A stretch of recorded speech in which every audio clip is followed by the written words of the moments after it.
Hello दोस्तों, कैसे हैं आप लोग।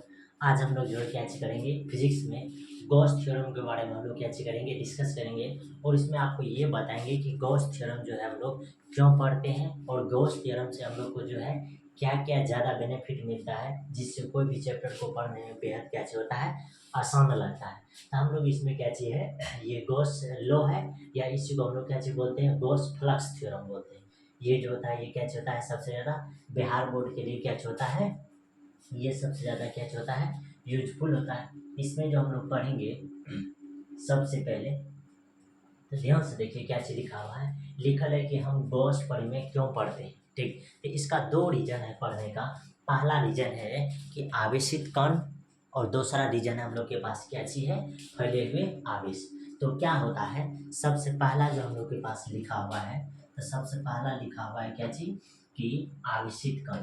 यानी कहने का मतलब क्या चीज़ होता है कि गॉस परिमेय, यानी कि गॉस परिमेय जो यूज करते हैं, तो हम लोग उससे पहले जानते हैं कि क्या मतलब क्यों पढ़ते हैं। तो उससे पहले हम लोग जानते हैं कि क्या चीज़ होता है।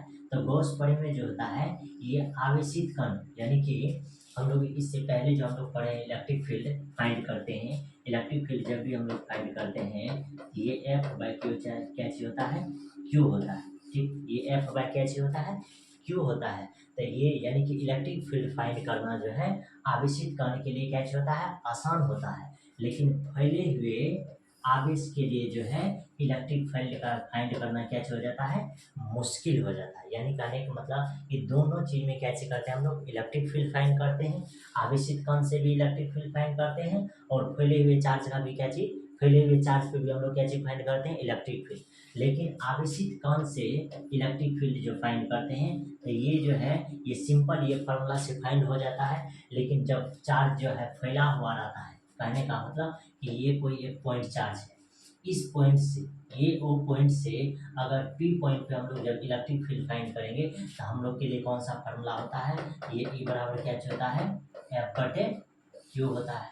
यानी कि ये समझिए पॉइंट के लिए इलेक्ट्रिक फील्ड जब भी हम लोग फाइंड करेंगे, यानी कि ये फार्मूला से फाइंड करेंगे। लेकिन वही जब हम लोग के पास कोई अगर चार्ज क्या रहेगा, फैला हुआ रहेगा, चार्ज इस तरह से क्या रहेगा, फैला हुआ रहेगा, तो तब जब हम लोग इलेक्ट्रिक फील्ड फाइंड करेंगे, तो वह किस लॉ से फाइंड करते हैं हम लोग, यानी कि गॉस परिमेय से फाइंड करते हैं। किससे फाइंड करते हैं, गॉस परिमेय से। तो इसीलिए हम लोग बोलते हैं कि इलेक्ट्रिक फील्ड फाइंड करना आवेशित कण के लिए आसान होता है, जबकि फैले हुए चार्ज के लिए इलेक्ट्रिक फील्ड से, यानी कि यानी कि यानी कि ये फार्मूला से इलेक्ट्रिक फील्ड फाइंड करना क्या हो जाता है, मुश्किल हो जाता है। इसीलिए हम लोग कौन सा फार्मूला से फाइंड करते हैं, यानी कि किस नियम से फाइंड करते हैं, गॉस लॉ से क्या करते हैं हम लोग, फाइंड करते हैं। आगे इसमें जो हम लोग के पास है, ये समझिए, यानी कि इस तरह से अगर चार्ज फैला हुआ रहता है, तो तब हम लोग के पास जो है, यानी कि ये पॉइंट चार्ज है। पॉइंट चार्ज के लिए जब हम लोग फाइंड करते हैं या बराबर क्यू, जब यही चार्ज फैल जाता है,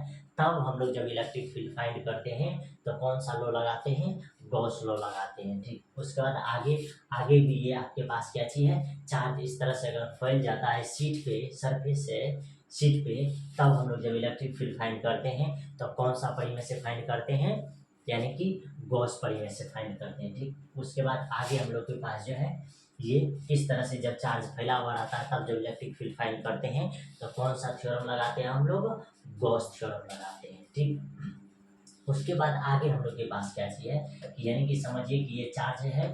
ठीक, ये चार्ज अगर इस तरह से फैला हुआ है, तब जब फार्मूला लगाते हैं, ये बराबर एफ बराबर क्या चीज होता है, क्यू ई होता है। क्या चीज होता है, एफ बराबर क्यू और ई होता है। ये फार्मूला से हम लोग क्या चीज करते हैं, यहाँ फाइंड करते हैं। ठीक,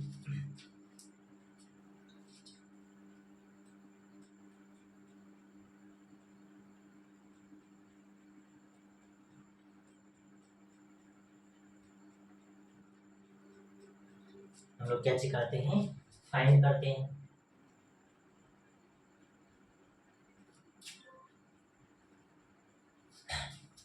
ठीक, तो यानी कि जब चार्ज इस तरह से अगर कोई पॉइंट चार्ज के लिए जब हम लोग फाइंड करते हैं, कोई पॉइंट चार्ज से जब पॉइंट चार्ज के लिए जब हम लोग फाइंड करते हैं, पी पॉइंट के लिए इलेक्ट्रिक फील्ड फाइंड करते हैं, तो तब हम लोग के पास यहाँ से क्या चीज फॉर्मूला निकलता है, ई बराबर एफ बटे क्या चीज निकलता है, क्यू निकलता है।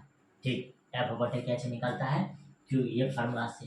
अब देखिए ध्यान में, अब हम लोग जो है ये यूज जो करते हैं हम लोग गॉस परिमेय से, जब हम लोग जो है इलेक्ट्रिक फील्ड जब फाइंड करते हैं तो ये यूज होता है कौन सा चैप्टर में, कैपेसिटर चैप्टर में। इसीलिए हम लोग हम बताए आपको क्या कि ये चैप्टर क्या चीज़ है, बहुत ज़्यादा इम्पोर्टेंट है कि आगे आपको कौन सा चैप्टर पढ़ने में क्या चीज़ होगा, आसान होगा। कौन सा चैप्टर पढ़ने में क्या चीज़ होगा, आसान होगा।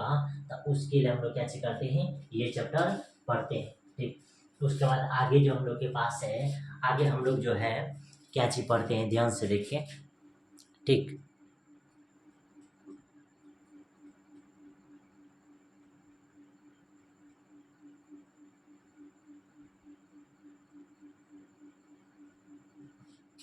आगे हम लोग के पास क्या चीज है कि पॉइंट चार्ज के लिए इलेक्ट्रिक फील्ड जो है, यानी कि पॉइंट चार्ज के लिए इलेक्ट्रिक फील्ड जब हम लोग निकालते हैं, पॉइंट चार्ज के लिए यानी पी पॉइंट के लिए जब इलेक्ट्रिक फील्ड निकालते हैं तो हम लोग कौन सा लॉ से निकालते हैं, कूलॉम के लॉ से निकालते हैं। कौन से लॉ से निकालते हैं, कूलॉम के लॉ से निकालते हैं। उसी तरह जब आपके पास आ जाता है फैला हुआ चार्ज रहता है, कौन सा चीज, फैला हुआ चार्ज रहता है, तब जब हम लोग इलेक्ट्रिक फील्ड निकालते हैं तब कौन सा लॉ लगाते हैं, गॉस लॉ लगाते हैं। कैसे लगाते हैं, गॉस लॉ। आपको याद रखना है कि फैले हुए चार्ज के लिए जब हम लोग इलेक्ट्रिक फील्ड फाइंड करते हैं तो कौन सा लॉ लगाते हैं, गॉस का लॉ लगाते हैं।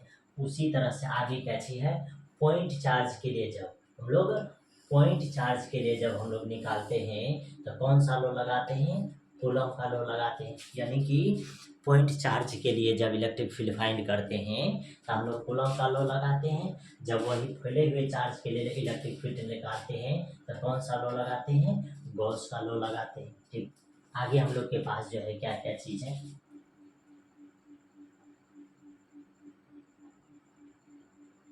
इस तरह का ये सीट रहेगा, फैला हुआ चार्ज है। इस तरह से क्या चाहिए, ये फैला हुआ चार्ज है। इसमें जब हम लोग इलेक्ट्रिक फील्ड फाइंड करेंगे तो कौन सा लॉ लगाएंगे, गॉस लॉ लगाएंगे। ठीक, उसके बाद आगे हम लोग के पास जो है यही, यानी कि गॉस लॉ निकालने के लिए हम लोग को जो है कुछ टर्म होता है जो हम लोग को क्या चीज करना पड़ता है, जानना पड़ता है। तो इसमें क्या चीज है, ये टर्म, इसमें टर्म जो है आपके पास क्या चीज है कि मैथमेटिक्स इन्वॉल्व, यानी कि इंटीग्रल कुछ पार्ट होता है जो इसमें क्या चीज है, यानी कि इन्वॉल्व है। उसी से हम लोग क्या चीज करते हैं, कोई भी गॉसियन सरफेस, यानी कि गॉसियन सरफेस से क्या चीज करते हैं, इलेक्ट्रिक फील्ड फाइंड करते हैं। तो ध्यान से देखिए हम लोग के पास क्या क्या चीज होता है। हम लोग जो है सबसे पहले जो हम लोग डिस्कस करते हैं ये इंटीग्रल। इंटीग्रल का हिंदी होता है क्या चीज, समाकलन। अब समाकलन का क्या मतलब होता है, समाकलन का मतलब होता है कि सम, सम बोले तो जोड़। समाकलन का क्या मतलब होता है, सम बोले तो क्या चीज होता है, जोड़ होता है। अब इसी को हम लोग कैसे लिखते हैं, जब सम लिखते हैं तो इसी सम से हम लोग के पास जो है, इसी सम से हम लोग के पास ये एस को जब इस तरह से फैलाते हैं तो ये क्या चीज हो जाता है, ये सिंबल हो जाता है। इसी सिंबल को हम लोग क्या चीज बोलते हैं, समाकलन। या इसको आप क्या चीज बोल सकते हैं, सम, या आप इसको क्या चीज बोल सकते हैं, जोड़। यानी कि इस सिंबल का मतलब होता है क्या चीज, जोड़। तो क्या जोड़ होता है, ध्यान से देखिए, लिखल है to add very small element whose number is large we use integration. यानी कि छोटे छोटे, ऐसे छोटे छोटे अवयव जिसकी संख्या बहुत अधिक हो उससे जोड़ने के लिए हम लोग किसका यूज करते हैं, समाकलन का यूज करते हैं। किसका यूज करते हैं, समाकलन। कहने का मतलब है कि कोई भी अगर मान करके ये टुकड़ा है, इस टुकड़ा के लंबाई को जब हमको जोड़ना पड़ेगा तो क्या करेंगे हम लोग, क्या क्या कर सकते हैं, एक छोटा टुकड़ा इतना ले लेंगे, ठीक, फिर इतना छोटा टुकड़ा ले लेंगे, फिर इतना छोटा टुकड़ा ले लेंगे। यानी कि छोटा छोटा टुकड़ा हम लोग कैसे करेंगे, इसको बांट देंगे, और सभी छोटे टुकड़ा को हम लोग कैसे करेंगे, जब जोड़ेंगे तो हम लोग को जो है ये ए बी लंबाई जितना है उतना लंबाई हम लोग को कैसे हो जाएगा, प्राप्त हो जाएगा। यानी कहने का मतलब कि ये एक ऐसा सिस्टम है कि कोई भी चीज को अगर हम लोग जो है, कोई भी चीज को अगर हम लोग ऐड करना चाहे तो छोटे छोटे पार्ट करके हम लोग क्या चीज कर सकते हैं, जोड़ सकते हैं। जैसे इस तरह का अगर रस्सी लेगा, इसको जब आपको बोलेगा जोड़ने के लिए तो आप क्या करोगे, छोटे छोटे टुकड़े कर करके और इसको क्या चीज कर दोगे, जोड़ दोगे। यानी कि टोटल लेंथ ही क्या चीज होता है, समाकलन होता है। अब इसमें हम लोग क्या चीज करते हैं, इसका क्या सिंबल होता है। तो इस तरह से अगर इंटीग्रल दिया हुआ रहेगा तो इसमें दो चीज दे सकते हैं, नीचा ए ऊपर क्या चीज बी, यानी का मतलब कोई भी चीज अगर दोगे तो इसको बोलते हैं लिमिट दिए। क्या चीज दिए हैं? लिमिट। तो नीचे वाले को बोलते हैं लोअर लिमिट, ऊपर वाले को क्या चीज बोलते हैं? Upper limit. बात समझ में आए? नीचे का लोअर लिमिट और ऊपर वाले को हम लोग क्या चीज बोलते हैं? Upper limit. ठीक, ऊपर वाले को हम लोग क्या चीज बोलते हैं? अपर लिमिट बोलते हैं। ठीक, ये उसके बाद हम लोग आगे क्या चीज करते हैं इसमें? आगे जो हम लोग के पास सिंबल है, तो क्या है सिंबल? ध्यान से देखिए, ये dx है, उसका dl है, dv है। समझिए, तो ये dx सबसे पहले क्या चीज दिया हुआ है? dx दिया हुआ है, उसका dl दिया हुआ, उसके बाद क्या चीज है? dv है, उसके बाद हम लोग के पास क्या चीज है? dA है। समझिए, x कोई भी लंबाई के लिए या l लंबाई के लिए भी आपको पता है किसके लिए आता है? आयतन के लिए। उसका बाद a किसके लिए आता है? एरिया के लिए। और इसी में आप अगर लिख सकते हो ds भी, तो ds अगर आप लिखेगा तो कौन सा एरिया के लिए? सरफेस एरिया के लिए। आपको ध्यान में रखना है कि ये जो है dx है, ये एक लंबाई के लिए है, l भी लंबाई के लिए है, लेकिन v जो है एक आयतन के लिए है, dA क्या चीज है? एरिया के लिए है, और s क्या चीज है? सरफेस एरिया के लिए। यानी कहने का मतलब कि कोई भी पार्ट को जब हम लोग छोटा छोटा पार्ट में जब हम लोग लिखते हैं, तो वह छोटे छोटे पार्ट को हम लोग जो है क्या बोलते हैं? छोटा छोटा dx। यानी कहने का मतलब कि d लगा करके कुछ भी बोल सकते हैं, जैसे dx, dl, dv, da, ds। इस तरह से आप उसको कैसे कर सकते हो? बोल सकते हो। ठीक, तो ध्यान से देखो क्या चीज होता है इसमें, आपको क्या चीज ध्यान में रखना है। जिससे कहने का मतलब कि हम लोग को अगर बोलेगा कि ये एक आयत है, इसका लंबाई आपको दे दिया है 20 सेंटीमीटर, और इसका लंबाई आपको कितने दे दिया है? 40 सेंटीमीटर। और आपको बोलेगा कि इसका टोटल लंबाई आपको कैसे करना है? फाइंड करना है। इसका टोटल लंबाई को आपको कैसे करना है?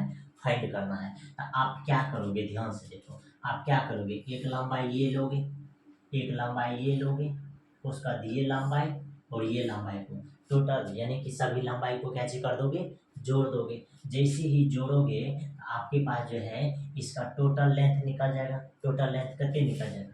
जैसे इसका फार्मूला से अगर निकालते हैं तो हम लोग 2 इंटू लंबाई या प्लस करते निकलते हैं चौड़ाई, यानी कि 2 लंबाई आपके पास 20 है, चौड़ाई यहाँ करते कहते लंबाई करते हो जाएगा 40, चौड़ाई यहाँ करते हो जाएगा 20, चौड़ाई करते हो जाएगा 20, यानी कि ये 40 और ये करते हो जाएगा 20। तब फाइनली यहाँ से 2, उसका बाद ये करते हो जाएगा 60, ये करोगे करते 120। तो ये निकल गया किससे? फार्मूला से। अब जब हम इसी आयत को जब हम लोग फार्मूला से निकालने का कोशिश करेंगे, तो यहाँ इंटीग्रल में क्या होगा? मान करके कि ये समझिए ये एक आयत है। क्या चीज है? एक आयत है। अब जब इसकी लंबाई को निकालना चाहेंगे तो हम लोग क्या चीज लिखेंगे? ये मान करके x हो जाएगा, तो ये क्या चीज हो जाएगा? y। अब इसको जब इंटीग्रल से निकालेंगे तो ये क्या चीज हो जाएगा? dl हो जाएगा या dx हो जाएगा, इस तरह से। अब इसका क्या क्या चीज हो सकता है? इसका जो है ये लिमिट भी हम लोग लिख सकते हैं, लिमिट भी रखेंगे तो a से b, a से क्या चीज हो जाएगा? b। अब इसी लंबाई को जब आप लिखोगे तो 2 इंटू इसका करते x प्लस करते हो जाएगा y। यही लंबाई जब हम लोग लिख देते हैं तो इसी को बोलते हैं क्या चीज है? ये इंटीग्रल पार्ट में इसके टोटल लंबाई को हम लोग कैसे करते हैं? जोड़ करके निकाल लेते हैं। इसके टोटल लंबाई को हम लोग कैसे करते हैं? जोड़ करके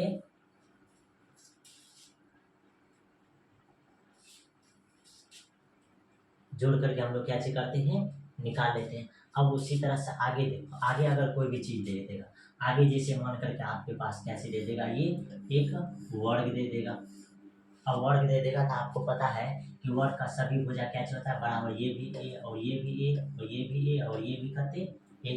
तो आप जब इसके लंबाई को निकालोगे तो लंबाई के लिए तो क्या करोगे? यहाँ डी एक्स लोगे, या लंबाई के लिए निकालोगे तो क्या चलोगे? D L. अब इसका टोटल लंबाई आपको फाइंड करना है। कौन सा लंबाई फाइंड करना है? टोटल लंबाई। तो टोटल लंबाई कितनी हो जाएगा? ए यानी कितनी?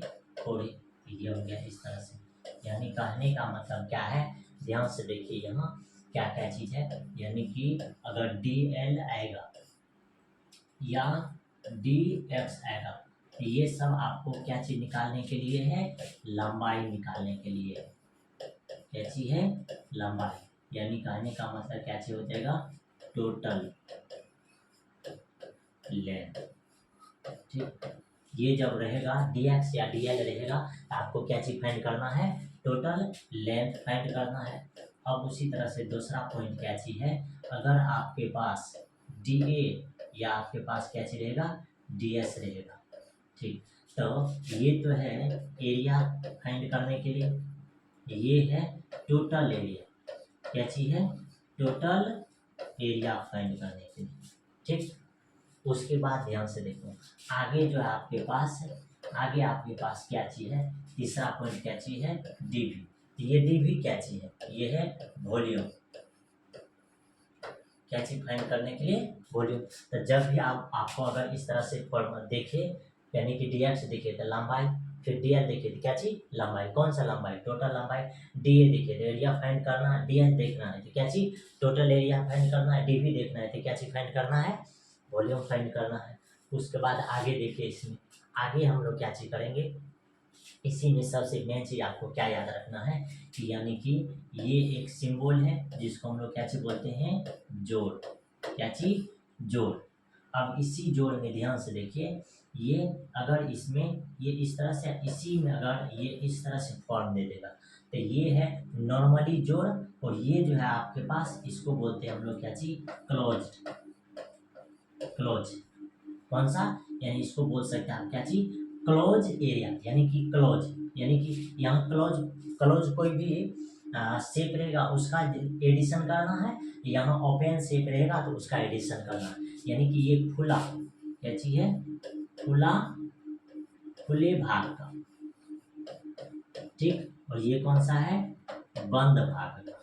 ठीक, तो यहाँ जो आपको पूछेगा तो ये कौन कौन सा भाग के लिए है, ये खुले भाग के लिए है, और ये कौन सा भाग के लिए है, आपको बंद भाग के लिए। यानी कि बंद आकृति के लिए आपको ये सिंबल देना है, और खुले आकृति के लिए आपको क्या चीज सिंबल देना है, ये ऊपर वाला सिंबल देना है। ध्यान से देखिए आगे आपके पास क्या चीज है। अब इसी क्रम में जो है, इसी क्रम में जो है हम लोग क्या चीज किए हैं, ये इंटीग्रेशन को, यानी कि ये इंटीग्रेशन बोलो या ये समाकलन बोलो, इसको हम लोग क्या चीज बोलते हैं, समाकलन।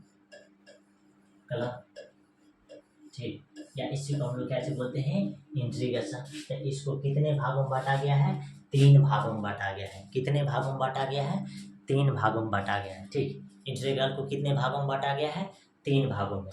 पहला है इसका कौन सा भाग, पहला इसका है लीनियर। ठीक, पहला क्या चीज है, लीनियर, दूसरा है सरफेस, तीसरा क्या चीज है, वॉल्यूम।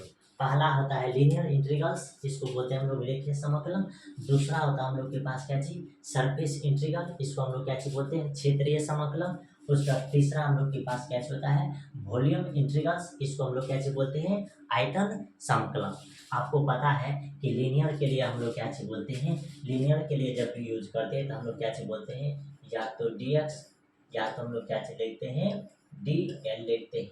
ठीक, क्षेत्रीय के लिए हम लोग क्या चीज लिखते हैं, या तो dA लिखते हैं, या तो हम लोग क्या चीज लिखते हैं, ds। आयतन के लिए हम लोग क्या चीज लिखते हैं, dv। आपको पूरी तरह से क्या चीज है, याद है। अब इसमें और बात आपको क्या याद रखना है, इसी में 3 सिंबल भी हो सकता है, यानी कि क्लोज के लिए बोलेगा तो ये लगा देना है, ओपन के लिए अगर बोलेगा तो ये ओनली वन लगाना है। ठीक, ओपन के लिए बोलेगा तो ये लगाना है, क्लोज के लिए अगर आपको बोलेगा तो कैसे करना है, ये सिंबल लगा देना है। ठीक, आगे ध्यान से देखिए, इसमें हम लोग के पास क्या चीज है, ये आपको पता है कि इस सिंबल को हम लोग क्या चीज बोलते हैं, ये जोड़ है, और ये जोड़ जो है ये dl। अब इसी को हम लोग क्या चीज बोलेंगे, छोटे लंबाइयों का क्या जोड़, क्या चीज है यहाँ, छोटे लंबाइयों का क्या चीज है, जोड़ है। आपको ये भी बात दिमाग में घुस गया है कि ये क्या चीज है, छोटे लंबाइयों का जोड़ है। इतना बात तो आपको पता चल गया कि ये क्या चीज है, छोटे लंबाइयों का जोड़ है। आगे हम लोग के पास ध्यान से देखिए, ये dl दे देना है। अब इसमें लोअर लिमिट भी आएगा और क्या चीज आएगा, अपर लिमिट भी आएगा। अब इसी को जब क्लोज में दे देंगे तो ये हो जाएगा क्या चीज, क्लोज।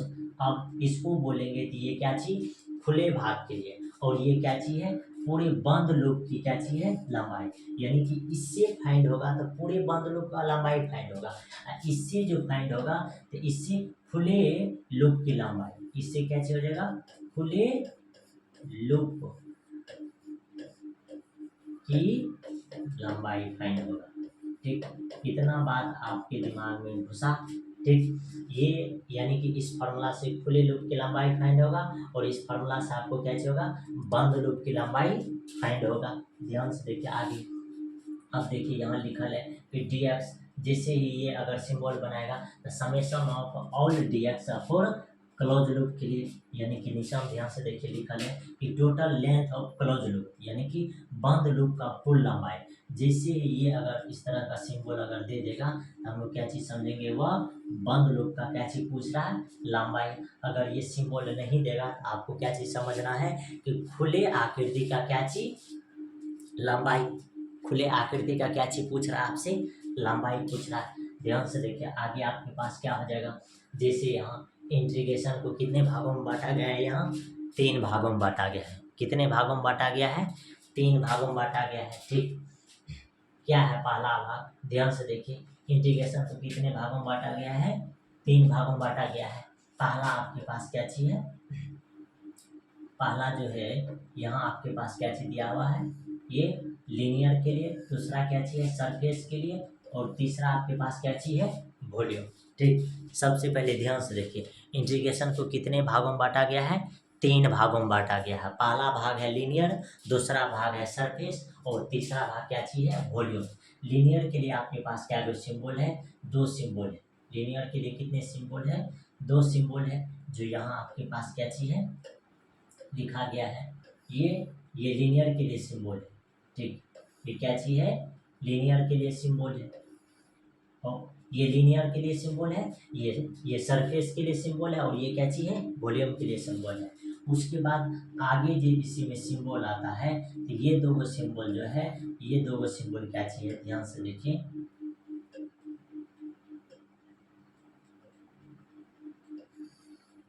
ये 2 सिंबल क्या चीज है, ये खुले यानी कि खुले आकृति का टोटल लंबाई, ये भी खुले आकृति का टोटल लंबाई। यहाँ अब 2 एरिया के लिए क्या है, 2 है, वॉल्यूम के लिए ओनली 1 क्या है, 1। लेकिन वही अगर यहाँ आपके पास अगर क्लोज लूप दे देगा तो 2 है, फिर यहाँ एरिया के लिए क्या है, 2 है, लेकिन ओनली 1 वॉल्यूम के लिए क्या है, 1 है। ठीक, तो ध्यान से देखिए इसमें क्या क्या चीज़ आपको समझना है। इसमें जो आपको समझना है ओनली 2 चीज़ समझना है, यानी कि लंबाई के लिए ये भी यूज होता है और ये भी, यानी कि लंबाई के लिए या तो dl यूज कीजिए या तो कैसे यूज कीजिए, dx। लेकिन एरिया के लिए एरिया 2 तरह का होता है, एक एरिया को लिखते हैं dA और एक एरिया को लिखते हैं क्या चीज, ds। dA एरिया है, ds मतलब क्या चीज होता है, टोटल एरिया होता है। वॉल्यूम तो ओनली 1 क्या चीज, dV। तो उसी तरह से यहाँ 2 तरह का, या तो इस तरह से या ये, यानी कि dl लंबाई दिया हुआ रहेगा तो इस तरह से, या x के रूप में दिया हुआ रहेगा तब भी लंबाई पूछेगा तो dx। ये बंद लूप में पूछेगा तो ये हो जाएगा, यहाँ भी बंद लूप में पूछेगा तो ये हो जाएगा, यानी कि ये l के लिए है और ये किसके लिए है, x के लिए। ठीक, आगे ध्यान से देखिए इसमें आगे आपके पास क्या पूछा है, अब आपको क्या जवाब देना है, खाली यहाँ जवाब देना है क्वेश्चन पढ़ करके। कहा कि r त्रिज्या वाले वृत्ताकार छल्ले का संपूर्ण रेखीय समाकलन। आप दिमाग लगाइए कि रेखीय समाकलन के लिए आपको क्या दिमाग में आता है, तो जब भी रेखीय समाकलन की बात करेगा तो या तो dl का बात होगा या तो आपके पास क्या चल जाएगा, dx का बात होगा। और यहाँ कह रहा है कि वृत्ताकार कैसा है, वह वृत्त का आकार है, किस आकार का है, वृत्त आकार का, यानी कि वृत्त आकार का जो है उसका त्रिज्या दिया हुआ r, कह रहा है कि उसका संपूर्ण रेखीय समाकलन, यानी कि इसका संपूर्ण छोटे छोटे यानी कि इसका ये जो लंबाई है इसके छोटे छोटे टुकड़ा कर लीजिए और छोटे छोटे टुकड़ा को आप कैसे कीजिए, जोड़िए। आपको पता है कि इसका छोटे छोटे टुकड़ा को जब आप जोड़ोगे तो कहने का मतलब क्या प्राप्त होगा, आपको उसका परिधि प्राप्त होगा। आपको क्या चीज प्राप्त होगा, उसका परिधि, यानी कि छल्ले का तो छोटे छोटे टुकड़ा को जब जोड़ोगे वही रेखीय समाकलन होगा, तो वह क्या चीज प्राप्त होगा आपके पास, परिधि। यानी कहने का मतलब इसीलिए आपको पूछ रहा है कि ये इसका टोटल dl कते हो जाएगा, तो आप ही बताओ इसका टोटल dl कते होता है, 2πr। इसका टोटल dl कते होता है, 2πr। तो इसीलिए आंसर इसका क्या हो जाएगा, सबसे पहला 2πr आर हो जाएगा। ठीक, जैसे यहाँ ध्यान से देखिए इसका आंसर कैसे हो जाएगा 2πr। तो जब रेखीय समाकलन अगर बोलेगा तो आपके पास, तो आपको क्या याद रखना है, टोटल लंबाई पूछ रहा था। टोटल लंबाई वृत्त का टोटल लंबाई कितने होता है 2πr। ठीक, उसके बाद आगे ध्यान से देखिए, आगे आपके पास क्या चाहिए, जब ds का बात होगा, जब ds का बात होगा तो क्या चाहिए, sum of small element of area, यानी कि किसका बात हो जाएगा, एरिया का। वही जब इस तरह से अगर क्लोज लगा देगा, क्या चीज लगा देगा आपके पास, ये क्लोज लगा देगा। ठीक, क्लोज लगा देगा। क्लोज लगाने के बाद आपको क्या समझना है, ध्यान से देखिए, क्या समझना है कि sum of small element of close area, यानी कहने का मतलब कि बंद सतह के लिए सभी छोटे अवयव का क्या क्षेत्रफल। तो जब छोटे अवयव का क्षेत्रफल पूछेगा तो क्या करना है, ध्यान से देखिए, आगे क्वेश्चन जैसे आएगा, यहाँ पूछ रहा है कि आर त्रिज्या वाले खोखले गोले का क्या चीज, गोले का संपूर्ण क्षेत्रीय, यानी कि क्षेत्रीय का जब भी बात करेगा तो दो तरह का होगा, या तो ds हो जाएगा, या तो आपके पास क्या हो जाएगा dm। अब यहाँ आपके पास क्या कह रहा है, गोला। जब भी गोला का बात होगा तो वह गोला पूरी तरह से क्या होता है, आप ही बताओ, गोला पूरी तरह से क्या होता है, बंद होता है। उसका जब भी आपके पास अगर पूछेगा तो उसका छोटे एरिया का क्या चाहिए, ds पूछेगा। जब भी छोटे एरिया का पूछेगा, किसका, गोला का, तो आप ही बताओ, गोला का छोटे एरिया का संपूर्ण क्षेत्रफल क्या होता है, तब 4π क्या होता है, r² होता है। 4π क्या होता है, r²। यहाँ आपके पास बताया गया है, इसका आंसर क्या हो जाएगा, सी नंबर क्या हो जाएगा, 4π r² हो जाएगा। ठीक, क्षेत्र वाला पूछेगा तो एरिया पकड़ना है, किसका एरिया पकड़ना है, गोला का। ये तो लंबाई के लिए है, आप बताओ यहाँ क्षेत्रीय क्या है, तो एरिया। तो ये तो आपके पास वॉल्यूम है, ये तो कट जाएगा, ये तो लंबाई है, ये कट जाएगा। ये जो है, ये तुम ही बताओ, ये वृत्त का क्षेत्रफल है, आपको किसका क्षेत्रफल पकड़ना है, गोले का क्षेत्रफल पकड़ना है। तो इस तरह से आपको क्या चीज करना है, ध्यान रखना है। उसके बाद आगे देखिए, आगे हम लोग के पास क्या चीज है, कह रहा है कि एल भुजा वाले खोखले घन का क्या चीज है, घन का संपूर्ण क्षेत्रीय समाकलन। आप बताओ, घन का पूछ रहा था, घन का दो गो क्षेत्रफल होता है, घन का क्या गो क्षेत्रफल होता है, दो गो क्षेत्रफल होता है। पहला क्षेत्रफल क्या होता है, तो पहला क्षेत्रफल होता है 4 गुना भुजा स्क्वायर, दूसरा क्षेत्रफल 6 गुना भुजा स्क्वायर। यहाँ लंबाई l है तो यहाँ के लिए कहते हैं जगह 4l², या संपूर्ण अगर पूछेगा तो कहते हैं जगह 6l²।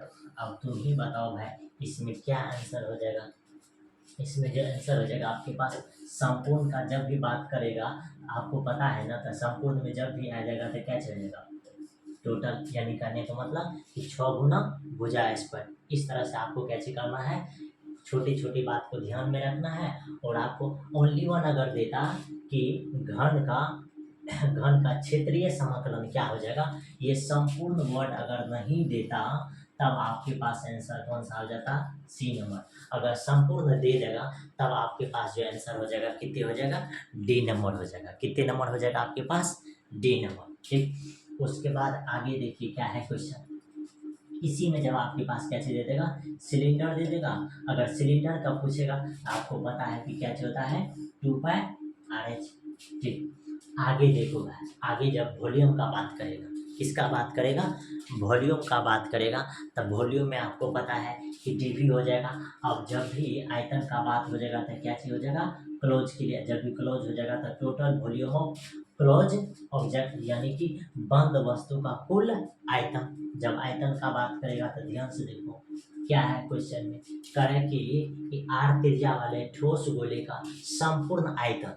अब तुम ही बताओ भाई, ये तो परिधि है, ये तो वृत्त का क्षेत्रफल है, ये तो क्या चीज है, गोले का संपूर्ण क्षेत्रफल है। ठीक, ये गोले का क्या चीज है, संपूर्ण क्षेत्रफल। यहाँ आपसे ध्यान से देखो क्या पूछ रहा है कि आर त्रिज्या वाले ठोस गोले का, यानी क्या चीज, ठोस गोला पूछ रहा है, तो ठोस गोले का संपूर्ण समाकलन क्या चीज हो जाएगा। तो ठोस गोले का जब पूछेगा संपूर्ण समाकलन, तो आपको पता है कि इसके लिए आपको क्या चीज करना है, ये देखो, जब भी संपूर्ण का बात करेगा तो यानी इसका मतलब पूरा क्या चीज है, भरा हुआ। अब जब भी भरा हुआ रहेगा तो संपूर्ण के लिए हम लोग क्या लगाएंगे, टोटल सरफेस डीवी।